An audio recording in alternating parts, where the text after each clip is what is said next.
Majula feels cold. It feels like those sunny winter days where there are no clouds in the sky, but the wind is bitter and your lips burn. Those used to be my least favorite days.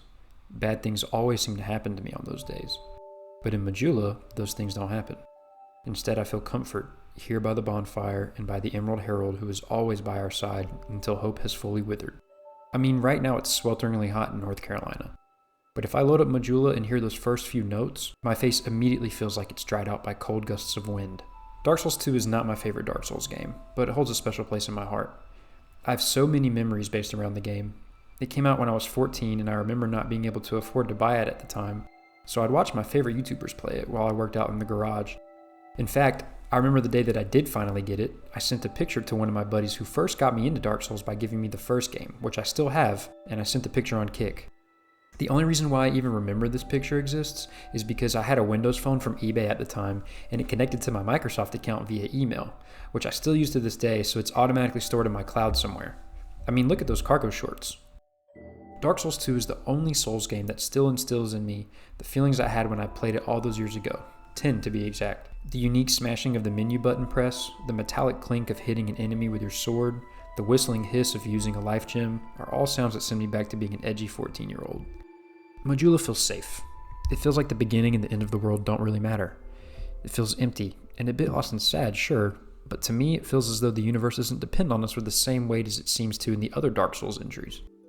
The story of Dark Souls 2 is just one example of what happens to a thriving kingdom that is subject to a world affected by a flame that slowly loses its luster. Many kingdoms have risen and fallen in the same spot that Drangleic sits, and we want to discover the secrets and intricacies of Drangleic, but I don't necessarily feel the pressure of knowing we need to succeed a god. A king, sure, but not a figurehead of a creation myth.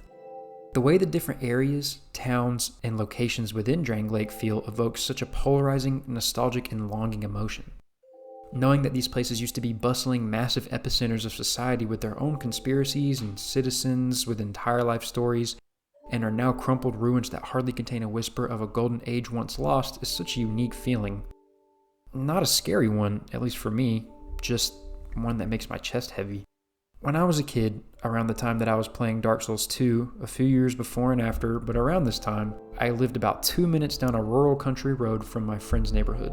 One of my close friends, who I'm still close with, lived in a cul-de-sac, and his large side yard, combined with his neighbor's side yard, who we were friends with, ran all the way back to our other friend's backyard and made a large grassy area that we'd call the field. Now, I didn't live in this neighborhood. I was only introduced to it whenever I met those friends in the 6th grade. The field existed and was named before I got there, but my dad would drop me off on the weekend and pick me up on Sunday. But when he dropped me off, there were usually at least 5 to 8 kids there playing football or baseball or riding bikes. Older high school kids would come out from across the neighborhood, kids in our middle school age, younger siblings would all come together and play games, fight, and do all the fun, pointless stuff that kids do. I made real core memories for years in the field. Then we got older. In high school, we went to the field less and less, got jobs, and then soon after went to college. Some of those kids started careers and went overseas. Some of the kids went down bad paths and seemed to age 20 years in what was actually 5. But none of those kids really ever went back to the field. The neighbors in the cul-de-sac moved, which was a good thing, and that's a long story for another day. And both my friend and I fell out of touch with our other friend whose yard was at the very back of the field, and everyone just kind of went their own way. When I go visit my friend or other buddies in the neighborhood, nobody is ever in the field. The grass isn't pounded to dirt from kids running or four-wheelers riding around. It's just a maintained yard. It's no longer the field anymore. It's just my friend Matt's side yard that connects to his neighbor's yard. But I know if I were to go there and stand there long enough and bring my adult brain out of focus enough to stop thinking about my responsibilities and worries and look around for a second, I can almost hear laughs of the kids that used to run around all summer long. The laughs of kids that don't worry about the big picture, but know with false certainty that their future is bright and wide open. And if you stand in Majula and look out past the cliffside towards Hyde's Tower of Flame, or in the opposite direction towards the distant Drangleic Castle, and wander just long enough, you can sense the kingdom that once was and is now forgotten to time.